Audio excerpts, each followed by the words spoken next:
We spoke about the previous shiur. We spoke about the power of speech. The power of speech, the power of dibur, where it's connected very much to midat malchut, to the attribute of malchut.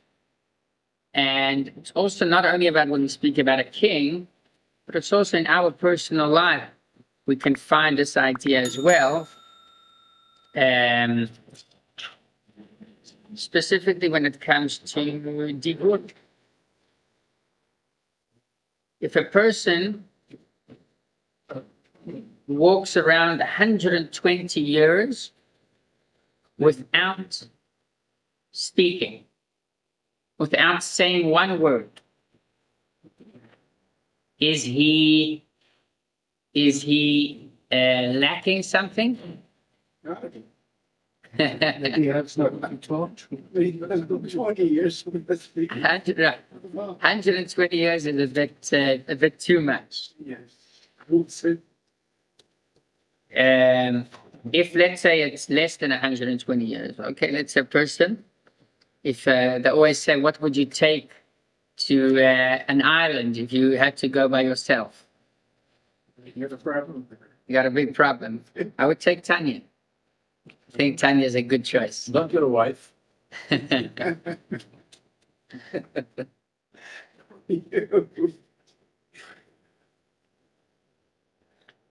might take Mestilat Yesharim. Mesilat Yesharim? Okay. Yep. When you need the Tanya, I'll send the rescue.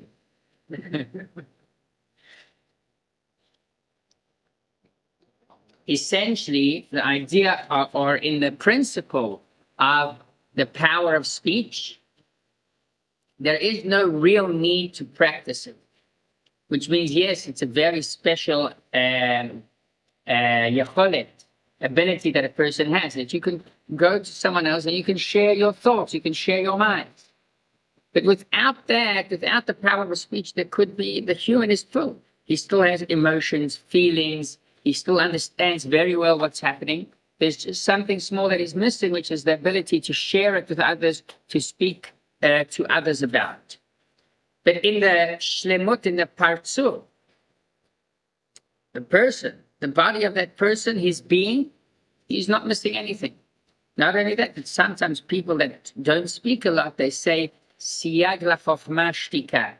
That a sign for a person that is wise is that he does not talk too much. ולא מצאתי לגוף טוב משתיקה. יפה, ולא מצאתי לגוף טוב משתיקה, that's from Shlomo HaMelech.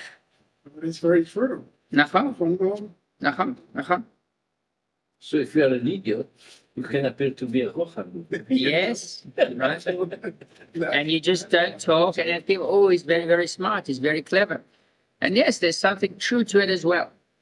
So, in other words, we understand that the idea of speech is something additional that was added to us.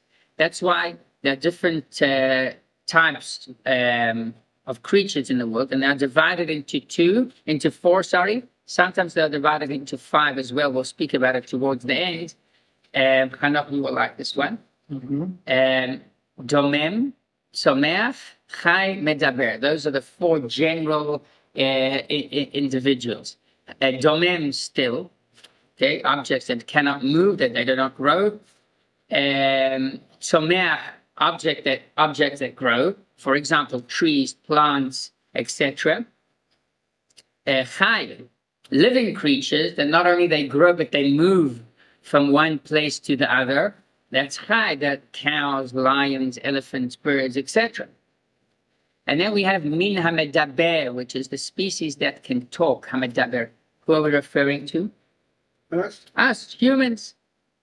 And what is our greatest trait that we have? That's our ticket. Medaber, the ability to talk, to speak. What about to hear? Right. What about to hear? Why didn't they prefer that hearing? Or why didn't they just say, a person that has more intelligence, a person that, how else would you describe humans? You can't talk without hearing. Right. That's the thing. So that, let's say that goes together. Hearing and talking goes together. You're hearing someone else that An elephant can talk. An elephant can hear. Right. An elephant could also mumble sounds and talk, but he cannot like elaborate what he's trying to say. If his friend doesn't really understand him, there's not much to explain. We're talking about the full power of speech. That shows, without getting into the deep reason, but that shows for a fact that the power of speech, that is what makes us special. Why? Because that is going from being one individual, from being a personal being to becoming a public figure. Each and every one of us, we are public figures. Why? Because we can talk to someone else. So you don't have to be a public figure that has millions of followers on Twitter. But the fact that you are a public figure to one other individual, that is already the idea of Madar. And that is Malchut. That is the kingdom of Hashem. Without Malchut, Hashem is not lacking anything. He's not missing anything. But this is the first time that Hashem extends himself from being his own personal entity and extending himself to those that feel separated from him. That is the idea of Malchut. That is the first moment we say there's any type of creation is with the midah of Malchut. From Chesed, there cannot be a creation. It's a light of kindness. You don't have to have someone to receive your kindness. Many people, by the way, that's why it says, I think we mentioned this in the past, it says, Hagomel chasadim tovim. Hashem does good, kind deeds. Why does it say good, kind deeds? Say that he does kindness, kind deeds. Isn't that good enough? It has to be good. Kindness, it's like you offer someone a lift to take him from one stop to the other. So you're offering him a lift, but it's not really going to help him because you don't really go to the area where he lives. So now it will take him a longer time to catch a bus. Okay? That's an example for kindness that's not really helpful. You tell a person you're going to help him out, whatever, with a letter, with translating something, with calling up, whatever, the area, calling up. You think you're helping him, but you've got to make sure that it's something good.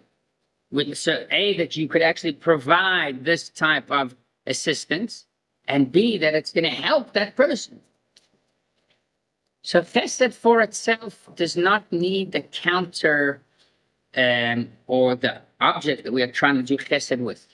It's an emotion that we have inside us. Malchut, to speak, you have to have someone to hear. And that's why, yes, they go together. Speech and listening go together. So that is the idea of Malchut, and the idea of the first creation that Hashem created, which is time and space. Those are the two things we said. Okay? And all of this, the context that we are talking about is Yichuda Ila'ah and Yichuda Tata'ah, and we are getting now close to the idea of Yichuda Ila'ah and Yichuda Tata'ah. What is the fifth species? That is the Jew. Chanach, did you know the Jew is many times described as a fifth species? Okay, a different part of the creation entirely. So there's still objects, growing objects, moving objects, speaking objects, and there's the Jew. So it's true we are racists. We're not, it depends how you define a racist. Different species. That's general, but I mean, every species. Not general. There is a dog, there's an elephant, there's a giraffe, We are part there is a man, and there is a Jew. They're different species. That's right. Yeah. Yeah. We are. We are. We suffered for many years. We are entitled to get that. But this is according to Hasidut or according... Not only Hasidut. Some Sifrei Chakira also bring us down. Okay. Yeah. You don't have a man. So there are many ways to explain it, to prove it. Again, we're not putting anyone else down. That's the biggest difference. If a person wants to say that, don't get too excited. We're not putting anyone else down. Every person is special. It's the only religion that is prepared to accept other religions. We have no mission to go and convert other people and try to make them Jewish. There's no such a thing. You're not born a Jew, good for you. You have less obligations. If a convert comes to the Beis Din and says he wants to convert to Judaism, what does the Beis Din tell him? Believe me, you don't want to convert. Why is that? Why? Because it's not really that we don't like them, but we tell them you got to understand what does it mean becoming Jewish. That you don't have to become Jewish. It's not. You can stay a perfect, good, righteous Gentile by keeping 7 NACHLAOT laws. We have 613, and there is no there's an advantage, but there's no thing. It's not like a thing to become a Jew and now you are obligated to fulfill 613 mitzvot. It's going to be much more complicated, much more difficult. And I'm sure that converts can say that there's a difference between the time that they were studying towards becoming Jews and after they actually became Jews. Where after they become Jews, it becomes harder, becomes more difficult. Why? Because you've got the Yetzer Hara knocking on the door much more. Before, when you're outside, so you're looking at the Jewish nation, oh, you're so inspired, you want to become Jewish, and you want to learn, you practice, you do everything, and it's easy. But once you're there, oh, I'm a Jew now. Oh, okay, so things become more complicated, but harder. So we are accepting to everyone in their kingdom. Of course, the NACHLAOT laws are all about a civilized world. That's it. We don't tell them, you've got to go to the mikveh, you've got to shiluach haken, you've got to bring offerings, you've got to daven 3 times a day. No. The basic law. So yes, there are books in Sefer Hakira that say that the Jew is a different type of species. I'm not saying it's a better species. That's the idea. We're not saying better or not. We're not saying that. Better is only do you fulfill the purpose of your potential. Okay, so let's say if it's an animal and the animal is locked in a cage, so it's not, you can't say it's better. It's better for the animal to be in the savannah in Africa. Feels free and so on. For a human, if a human has certain capabilities, or let's say a plant, if a plant cannot grow higher, then you're blocking it, you're stopping it, so it's not in a good position. It's better for a plant to be watered so it could grow and fulfill its potential, of its purpose, of its being. And that's why it says that the only free person that you have is a person that learns Torah and does mitzvot. In a Yid, in a Jew, the definition of a free person is a person that keeps mitzvahs and Torah. Why? If I don't need to keep mitzvot and Torah, that's better. I don't have to wake up in the morning and go daven shacharit. I don't have to learn. I don't have to keep the mitzvot. That's free. And the answer is no, because you're not working on what your potential has within you. You're not developing your potential. So it's like a person who's going to not working. Potential. Sorry? It's really purpose more than potential. Right. It's purpose. Leftists believe in And potential. we also believe in potential. We also believe in potential. The fact that you have a certain capability of doing things, that means that Hashem, that's part of your purpose. The idea that you have a certain talent means that you can serve Hashem with that talent, so that's your purpose in life. Purpose is very general. We all have one purpose, to serve Hashem, but then it's based and it's divided according to our ability. What was the need for the Jews? Good question. The need for the Jews to teach the rest of the world. But not only the rest of the world. First of all, this is the Torah and mitzvahs that we do. Hashem wants us to do Torah and mitzvahs. to make the world a dira Hashem. Not everyone else. So within, Because they weren't chosen. so within the process, Okay. So there is.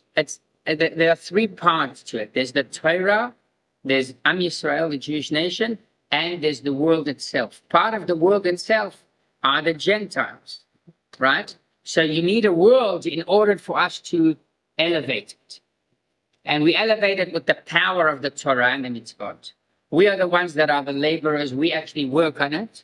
And there's the objects that we work with, which are starting from the houses, from the restaurants, from the trees, when we fulfill these mitzvot, and also with the Gentiles around us. There wouldn't be a world without the Gentiles. And not only that, they are also going to be elevated. When we complete our mission, we are going to elevate them as well.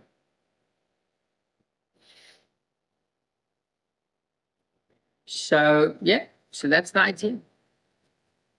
That's the idea. Let's continue in the words of Dr. Rabbi. I just want to see, Mordechai, 1 second, the copy. I want to see where exactly we left last time. Does anyone remember? Perhaps it was the... Rabbi, you haven't passed? Let's start from the fourth paragraph. 1, 2, 3, 4. The term world. Fourth paragraph, and I want to ask Mordechai, please, to read it for us. The term world can be applied solely to that which possesses the dimensions of space and time. Space referring to east, west, north, and south, upward and downward, and time to past, present, and future. All these dimensions have no relation to the holy supernal attributes, only concerning the attribute of his Malchut. May he be blessed.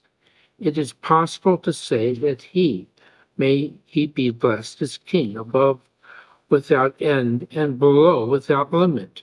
And likewise in all four directions, the same is true concerning the dimensions of time, as it is written, God reigns, and God will reign. Thus, the life force of space and likewise of time, and their coming into being from nothingness, and their existence, as long as they shall exist, is from the attribute of his Malchut.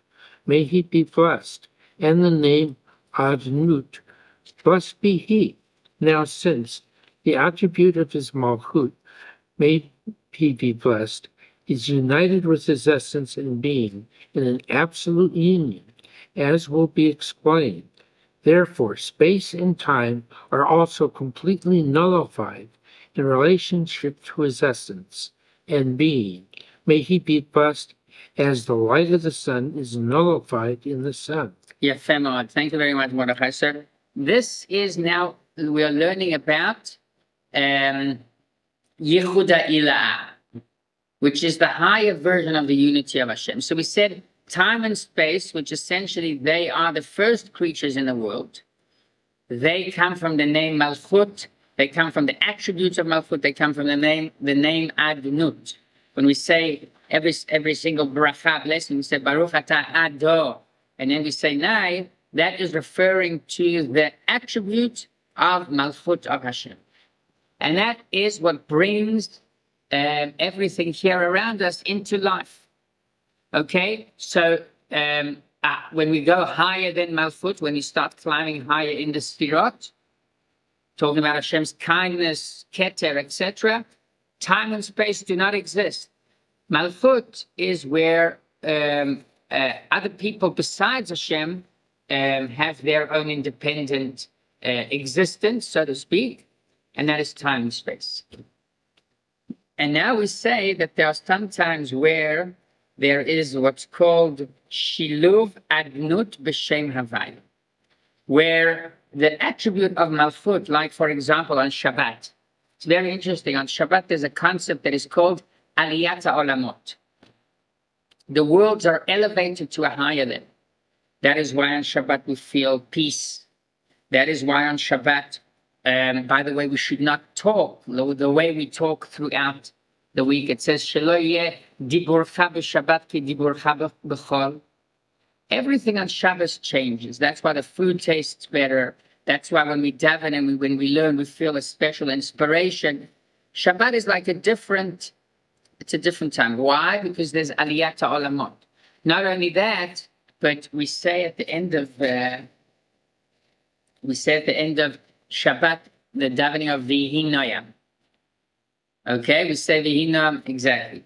And when we say Vihi Noyam, so there's one verse that we repeat twice. Orech Yami Masbeh Vare Bishuati. Orech Yami Masbeh Vare Bishuati. We said twice. Why do we say it twice?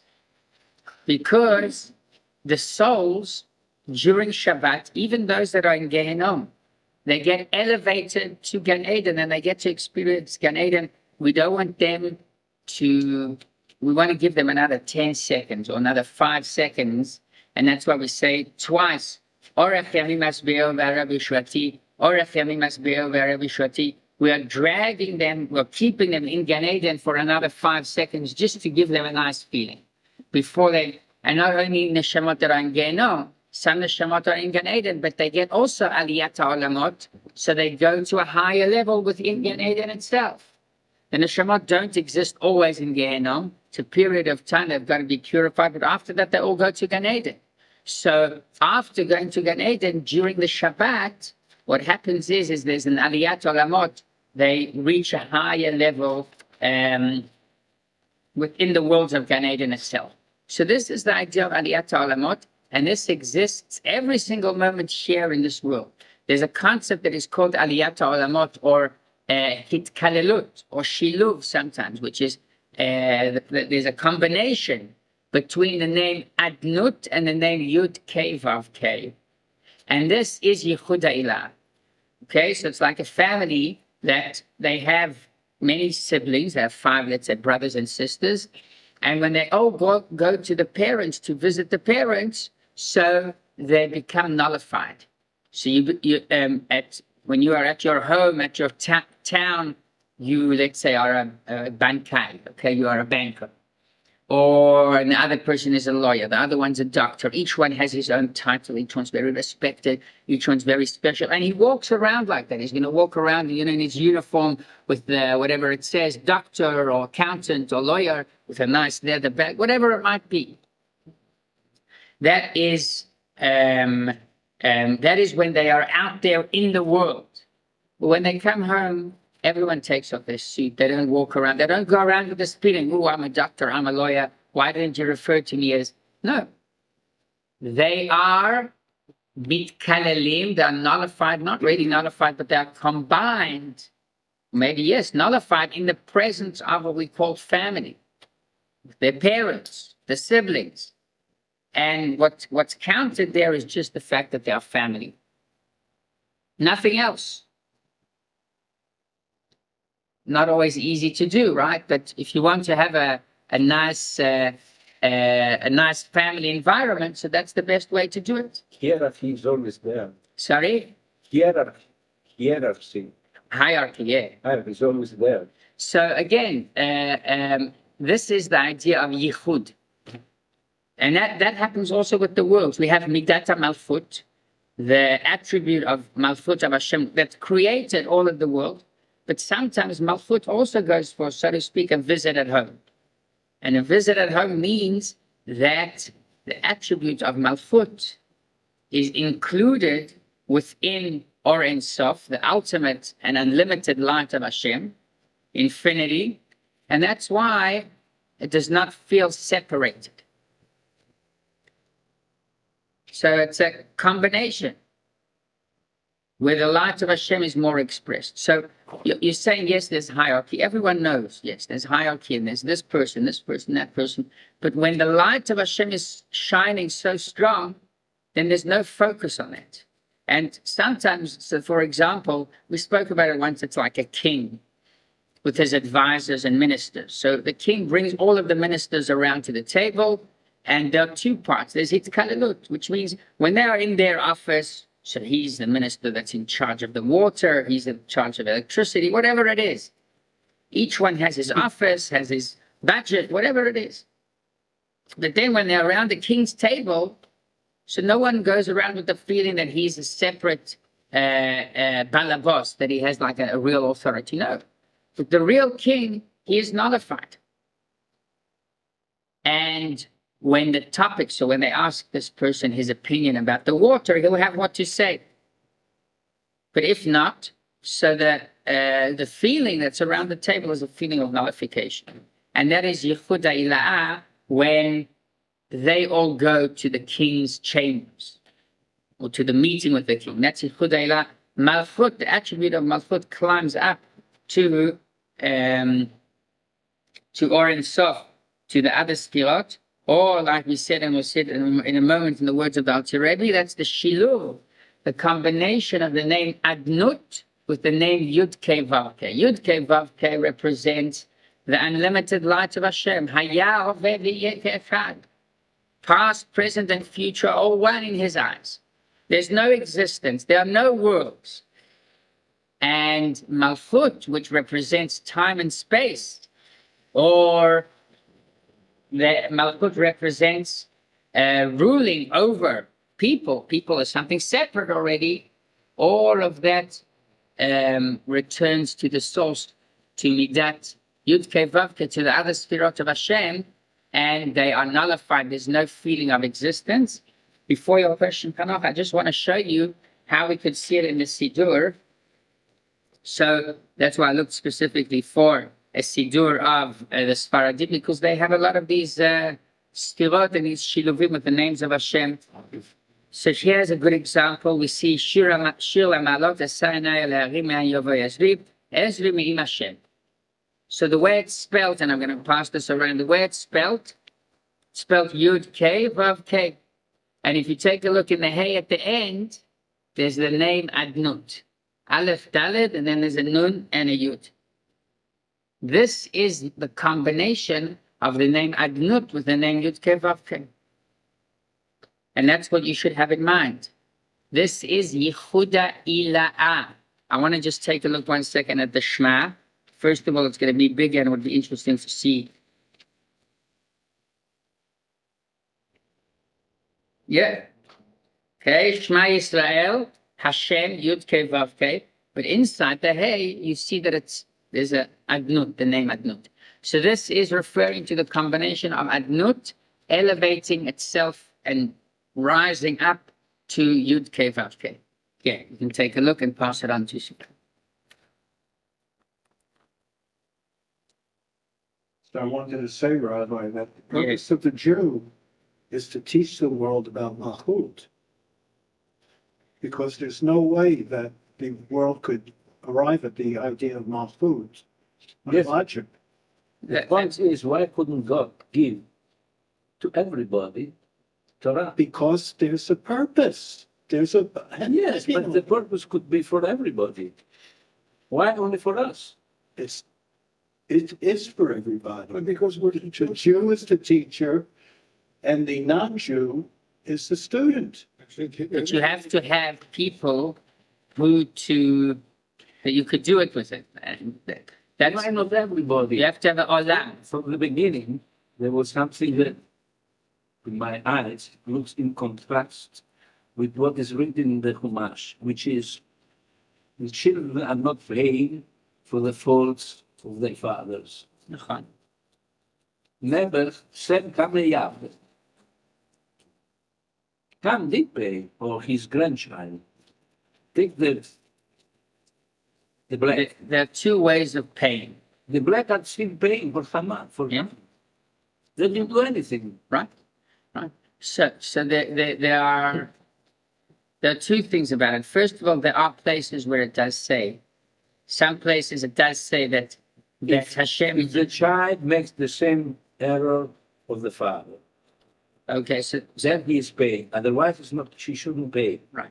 Some places it does say that Hashem punishes the son because of the father's sin. There are places where it says that, If he's doing this, even if he doesn't. Some places it says even if he doesn't. I'll find for you the pasuk, and not only that, the reason it's like a loop. The reason why they pay is because yes, they continue with the father's sins. It's because the father, when he sins, he doesn't stum sin. That's the environment that they grow in. But, Okay? So they grow in like that. So that's why they're going to pay.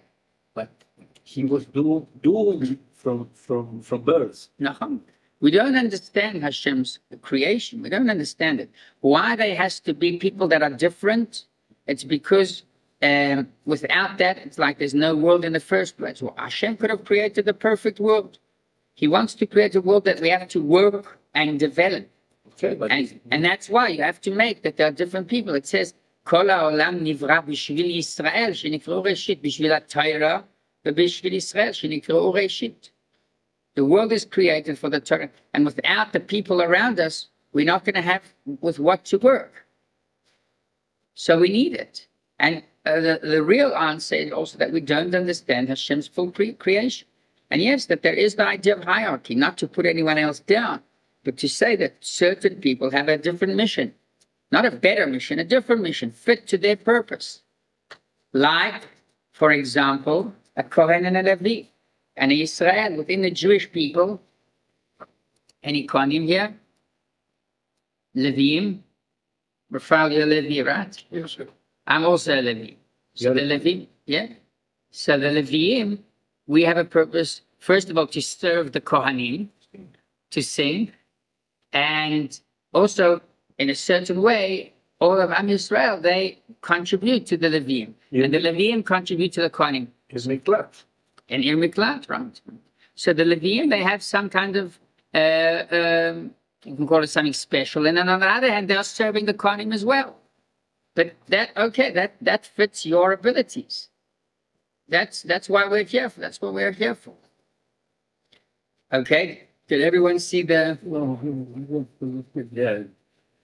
If you go in Sfat, Yeah. and you're down with the Mekubalim, each time they look in the name of Hashem, there's a different A different combination, right? combination. Right. So here we're going to see that too. We're going to put a focus on two. So there's one there that's Adnut combined within Yud K Vav K.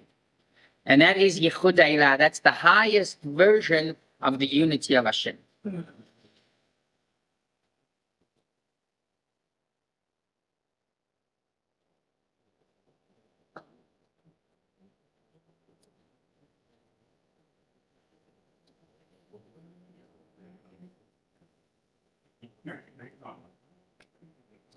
Okay, so you see with the name.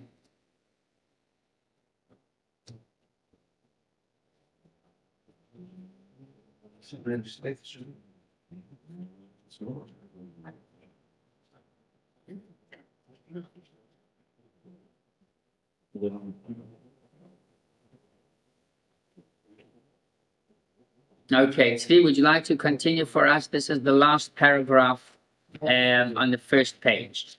Sure. Okay. And this is the meaning? Yeah. Okay. Thank you. And this is the meaning of the intertwining of the letters of the name Anut with the letters of the name Havaya.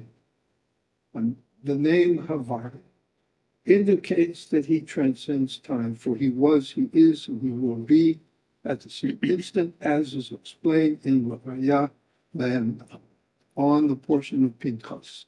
Likewise is he above space, for he continuously brings into existence all the dimensions of space everywhere, from the uppermost to the lowermost regions, and in all four directions. Right, so this is basically the name Yud K Vav K, about time and about space. Okay, let's continue. Okay. And in light of what has been said above, it's possible to understand. Wait, I think it's on the... Ah, Turn around, flip over. okay, real quick.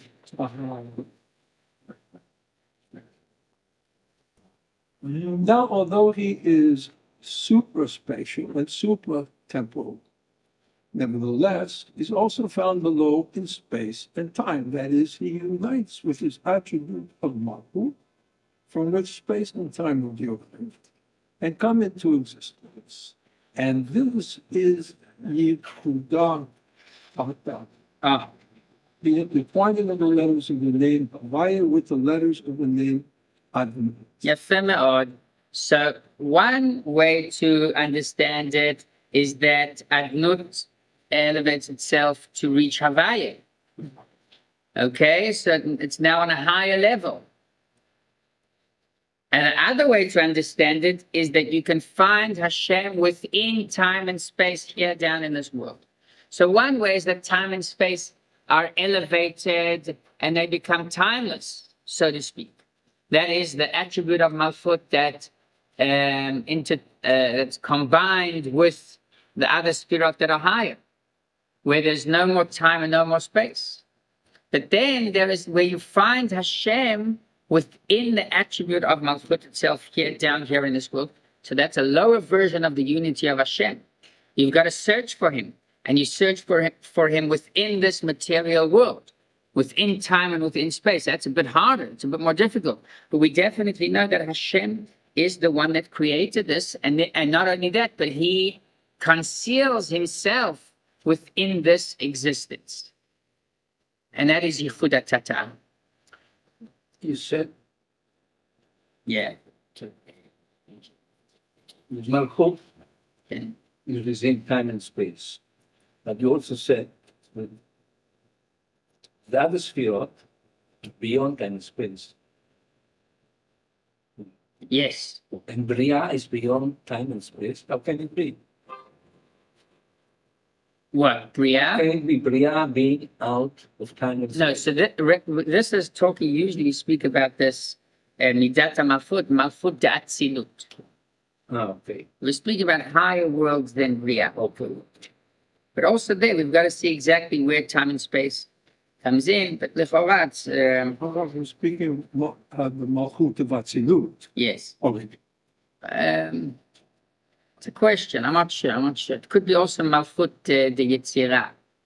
Okay, before Asiyah. Yes. But also Bria. Bria is also higher than time. See that? Yetzirah is lower. It's after. No, yes. Yeah. Is time and space, does that exist with Bria? I'm not sure. I don't think so. Okay. We're getting closer anyway with Bria, the time and space, right?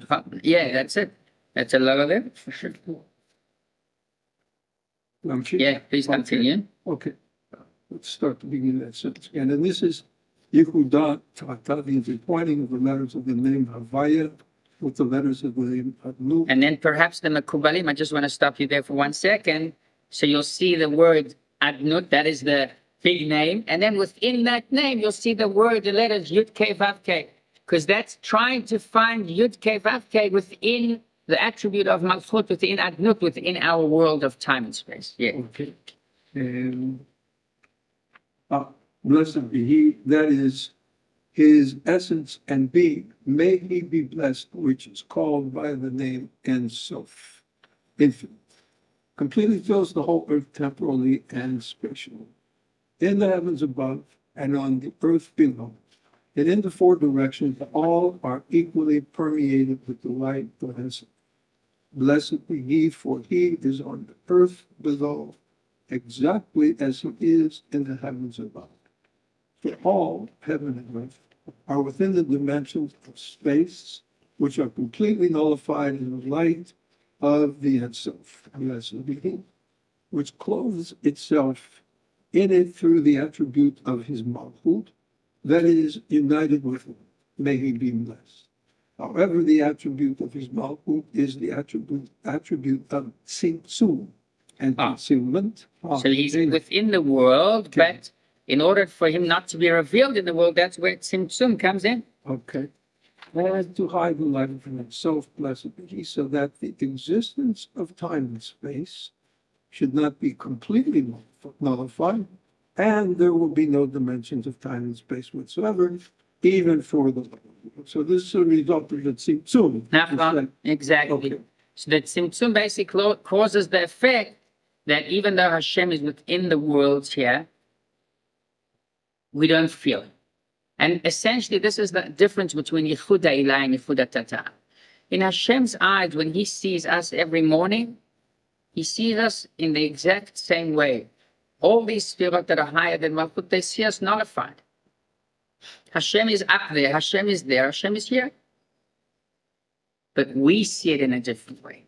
When we are here down below, so we've got to search very carefully for Hashem, because Hashem was able with a special power to cover Himself.